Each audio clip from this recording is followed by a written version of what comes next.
नमस्कार साथियों, आज हम लोग पार्ट 2 इंडियन कॉन्स्टिट्यूशन का पार्ट 2 पढ़ने वाले हैं, जो बात करता है नागरिकता के बारे में, अर्थात सिटीजनशिप के बारे में।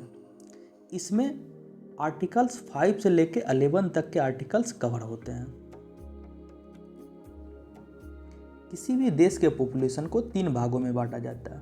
पहला पर्सन, वैसे लोग जो उस देश का नागरिक ना हो, अर्थात कोई भी एब्रॉड से लोग, विदेश से उस देश में पढ़ने आए हों या किसी भी वजह से आए हों, लेकिन उनके पास नागरिकता वहाँ की नहीं है। दूसरा, वैसे लोग जो वहाँ के सिटीजन्स हो, ठीक है, नागरिक हो। और तीसरा, जो वहाँ के माइनर हो। माइनर क्या होता है? माइनर एक प्रकार के सिटीजन्स ही होते हैं, लेकिन उनकी संख्या कम होती है, चाहे वो धर्म के आधार पे हो या भाषा के आधार पे हो, किसी के आधार पे जो उनकी संख्या कम होती है तो उसको हम लोग माइनर बोलते हैं।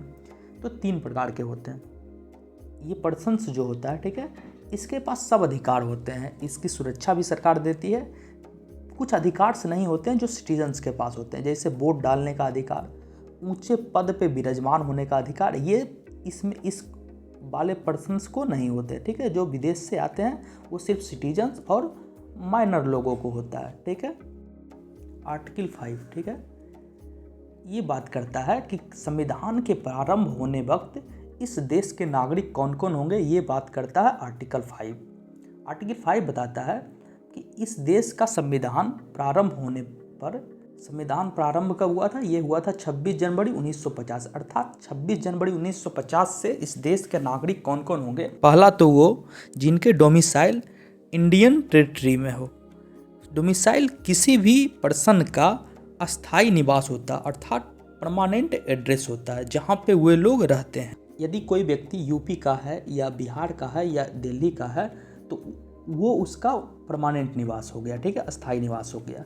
दूसरा, ABC पॉइंट में, ये A पॉइंट, B पॉइंट और C पॉइंट्स में कोई एक होना अनिवार्य है। पहला क्या होना चाहिए? उसका जन्म इंडिया में होना चाहिए, टेरिटरी ऑफ इंडिया में होना चाहिए, या उसके पेरेंट्स का जन्म टेरिटरी ऑफ इंडिया में होना चाहिए। या तीसरा कंडीशन है, संविधान का जो प्रारंभ हुआ है उसके 5 साल पहले, अर्थात 26 जनवरी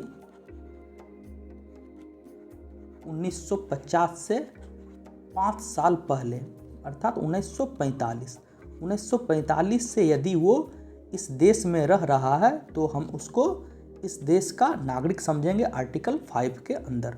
एक केस भी देख लेते हैं, DP Joshi versus state of Madhya Bharat case, ठीक है। इस केस में क्या कहा गया? केस में सुप्रीम कोर्ट ने कहा कि कोई भी नागरिक, कोई भी पर्सन यदि किसी राज्य से है, या वो बिहार से हो सकता है या किसी भी राज्य हो, दिल्ली से है या यूपी से या वगैरह वगैरह, किसी भी एक स्टेट से, ठीक है, तो ये बिहार, दिल्ली, यूपी या कोई भी स्टेट है, ये इसका क्या होगा? निवास होगा, ठीक है, ना कि यहाँ का ये नागरिक होगा। इसको नागरिक कहाँ का हम लोग कह सकते हैं? नागरिक एक ही जगह का होता है, जो होता है इंडिया, ठीक है। तो इस केस में स्टेट ऑफ मध्य भारत और DP जोशी के केस में बताया गया कि कोई भी पर्सन इंडिया में सिर्फ एक ही जगह का नागरिक हो सकता है, वो इंडिया का। बाकी वो बिहार का हो या दिल्ली का हो, यूपी का हो या किसी भी अदर स्टेट का हो, वो वहाँ का निवासी होगा, ना कि नागरिकता उसका बिहार, यूपी, दिल्ली या किसी स्टेट का होगा।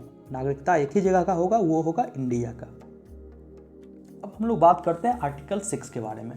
आर्टिकल 6 उन लोगों की बात करता है जो पाकिस्तान से इंडिया आए हो। आर्टिकल 5 में कुछ भी होने के बावजूद, ठीक है, एक पर्सन जो इंडिया के टेरिटरी में आया है पाकिस्तान से, उसको हम लोग इंडिया का नागरिक कहेंगे यदि कौन सा कंडीशन फुलफिल करेगा। तो एक डेट इसमें याद रखना ज़रूरी है, वो डेट है 19 जुलाई 1948। इस डेट को क्यों रखना है? क्योंकि इसी डेट से परमिट सिस्टम लागू हुआ था। परमिट लेके इधर से उधर हम लोग जा सकते हैं, या तो इंडिया से पाकिस्तान जा सकते हैं या पाकिस्तान से इंडिया जा सकते हैं। तो इसको 2 भाग में बांटा गया है। 19 जुलाई 1948 से पहले जो आया है, ठीक है, और दूसरा या तो इस डेट पे आया है या इसके बाद आया है, ठीक है। तो जो पहले आया है उसको भारत का नागरिक समझा जाएगा यदि पहला क्या है, या वो या उसके पेरेंट्स या उसके ग्रैंड पेरेंट्स, ठीक है, अनडिवाइडेड इंडिया में जन्म लिए। अनडिवाइडेड इंडिया मतलब पाकिस्तान और भारत मिला के, ठीक है, जन्म लिए हैं। और दूसरा कंडीशन है वो 19 जुलाई, ठीक है, 19 जुलाई 98 से पहले इंडियन टेरिटरी में माइग्रेट कर गए हैं। ये दोनों कंडीशन यदि फुलफिल करता है तो उसको इंडिया का सिटीजनशिप माना जाएगा, सिटीजन माना जाएगा, ठीक है, उसे नागरिकता देने में कोई भी हिचक नहीं होगी।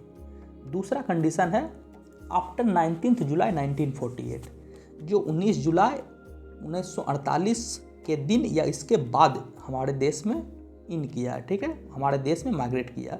उसके लिए पहला कंडीशन तो यही वाला है कि वह, उसके पेरेंट्स और उसके ग्रैंड पेरेंट्स अनडिवाइडेड इंडिया में जन्म लिए हों, ठीक है।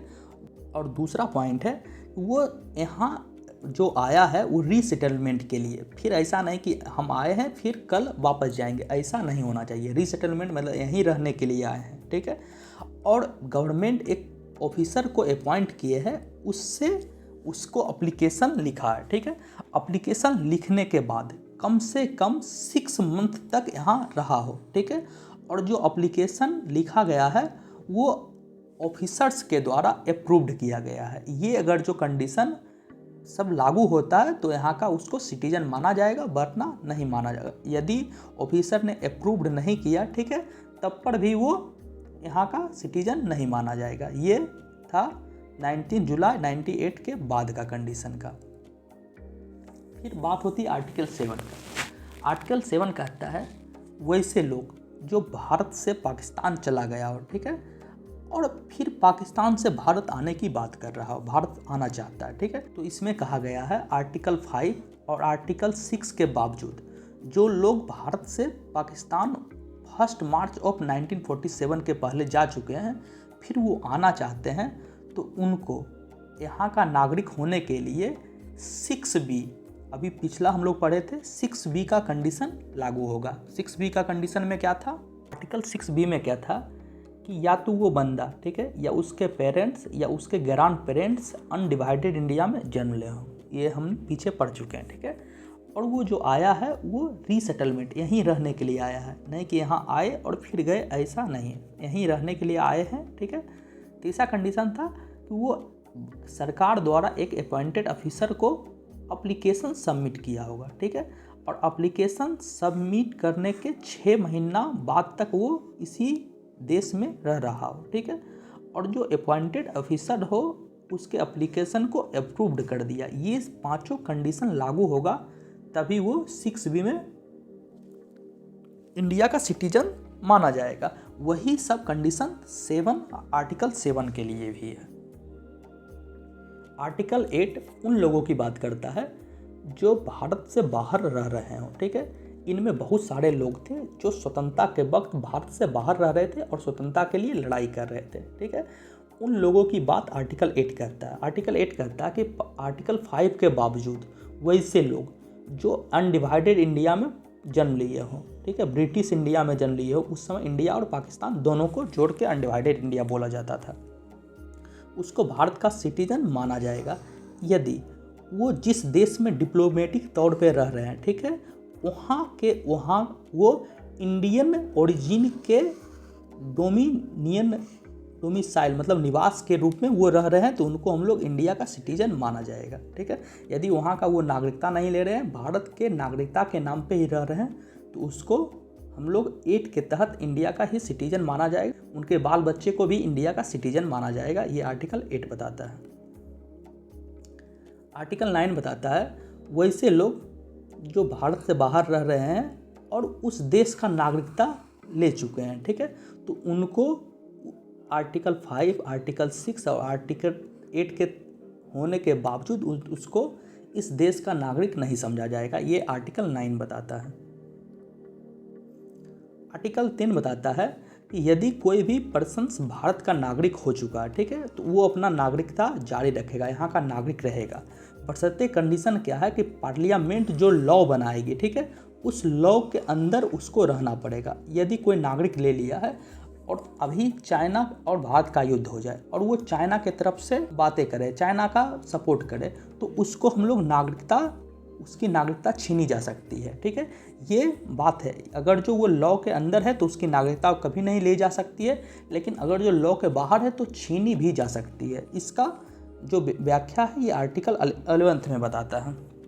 इसमें बताता है कि यदि पार्लियामेंट रूल बना सकती है तो नागरिकता के संदर्भ में, और वो ऐसा रूल बना सकती है जिससे किसी का नागरिकता एक्वायर की जा सकती है, छीनी जा सकती है, और किसी की नागरिकता दी भी जा सकती है। टर्मिनेट कर दो या एक्वायर या प्राप्त कर दी जा सकती है या उसके नागरिकता को छीनी जा सकती है।